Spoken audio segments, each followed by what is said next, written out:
What's up guys, it's me Jeremy. The Hydrosoul was a champion that was being developed in the very early stages of League of Legends that actually had a pretty fleshed out backstory and a lot of potential. Unfortunately though, he's been cancelled, but after doing some research, it's honestly so cool to see what the Hydrosoul could have been. As well, just before we start, here are some of my favorite comments where I ask what character from any universe you guys wish would be added into League of Legends. Today I want to know what's your favorite thing about the Hydrosoul. And if you enjoy the video, hit that like button, and if you don't, please hit the dislike, because if this video hits 10,000 ratings, I'm gonna buy myself another pizza. Anyways, let's get started. The Hydrosoul was in development around late 2009 and early 2010, and was officially announced as cancelled on October 7th, 2010, by lead champion designer Riot Ezreal. He was set up to be some kind of this water wizard that used water magic in a very offensive way, similar to how Annie uses fire magic almost. However, Riot has actually never announced any official word on the Hydrosoul other than when Ezreal stated on the forums that he had been cancelled. However, that's more than enough information because confirmation of his cancellation confirms that he did exist in the first place for sure.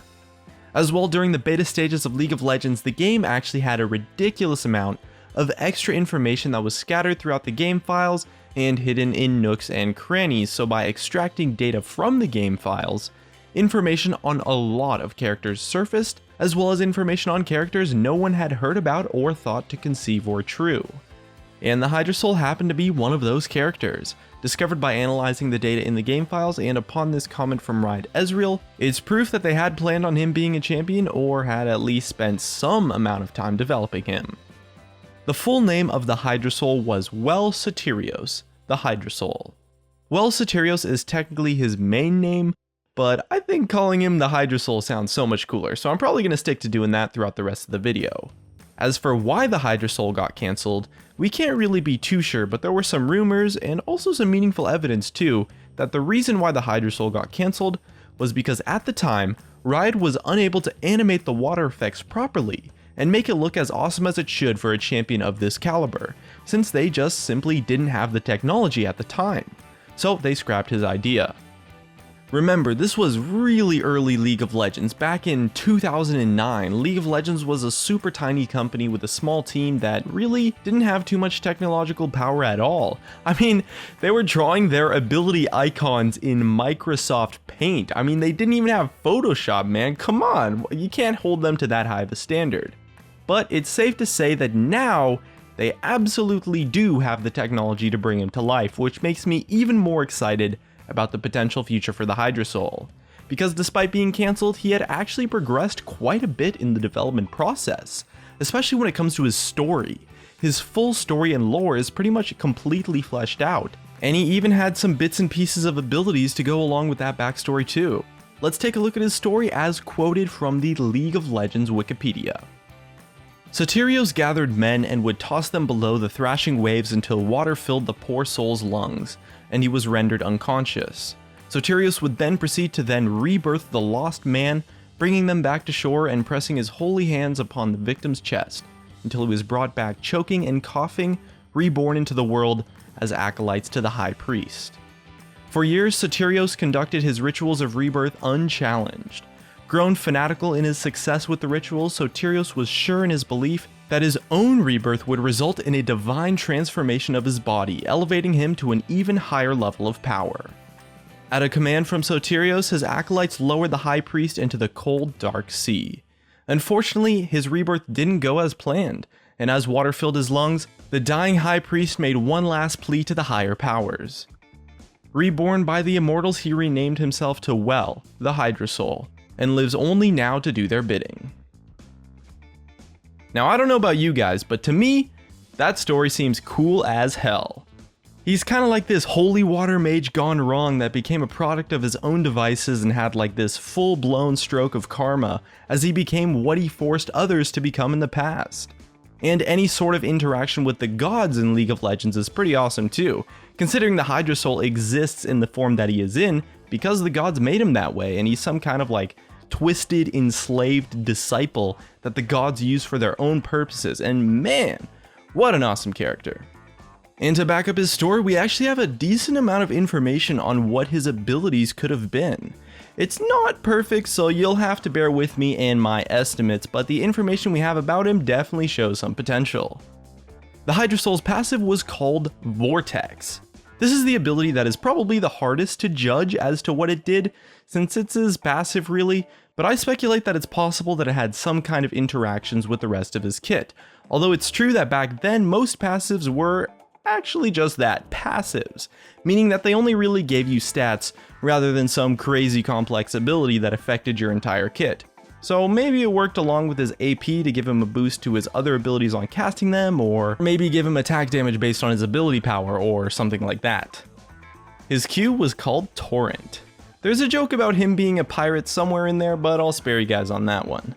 My best guess for this ability is that it was something similar to Miss Fortune's E, but was an area of effect rainstorm instead, but still dealt damage and slowed opponents who walked through it. His W was an ability called Typhoon. This one's pretty interesting. At first I thought it might have been like a mini Nami ultimate that was maybe a lot smaller, but a lot faster, and that it was like a skill shot that shot out a wave that knocked up anyone hit by it.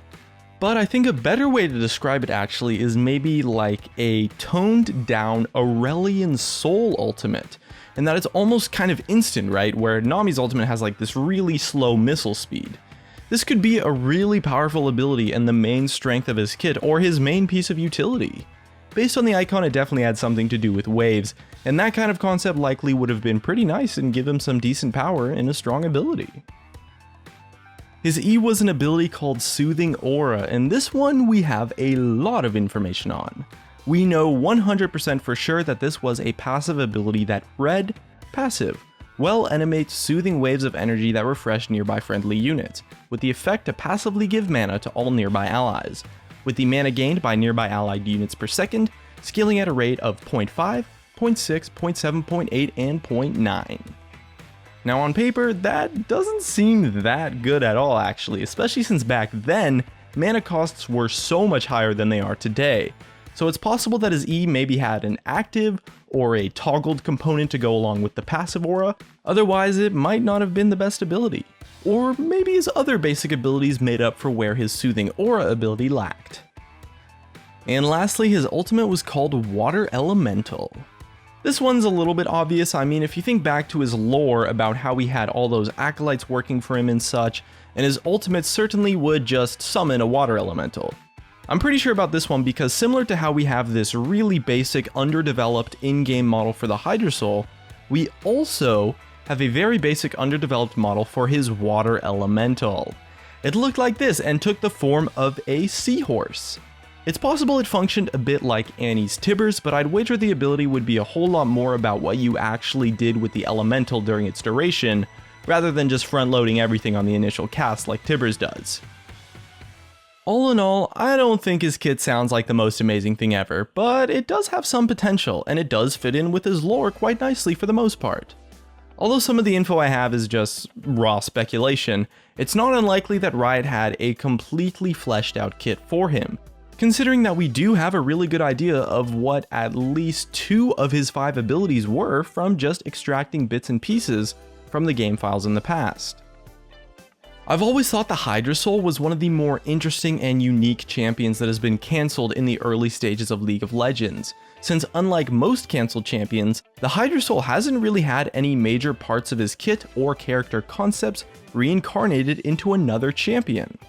While some of the more well-known cancelled champions like Seth and Omen have been pretty much brought to life completely in the forms of Azir and Rek'Sai, well, Soterius, even to this day, still has potential to be fleshed out quite a bit more and released without any redesigns or major changes. Which is awesome to consider that it's not impossible that he will become a champion, and even if he won't, his character still could be brought to life in a new form, I guess. Although he shares a vaguely similar theme to Nami in terms of the water magic thing going on, there's no doubt that he's a completely different character, and I highly doubt Nami took much inspiration from the Hydrosoul at all. As well, the Hydrosoul's backstory is something that I think is just super interesting and cool, and could make for a really awesome character. As well, the fact that he might have just been cancelled simply because at the time Riot didn't have the technology to do the Hydrosoul justice, not because the story didn't fit, and not because they couldn't piece together a gameplay kit, and you really can't help but hope for the potential of the Hydrosoul being added into the game in the future. No matter what happened in the past, there's no doubt at all that Riot definitely does have the technology to make the Hydrosoul nowadays, and I for one am hoping that day will eventually come. So either way, here's to the future and my hope that Soterius the Hydrosoul can be made into something awesome eventually. And that's just about it. If you enjoyed the video, subscribe if you want. Thanks for watching, and I'll see you guys next time.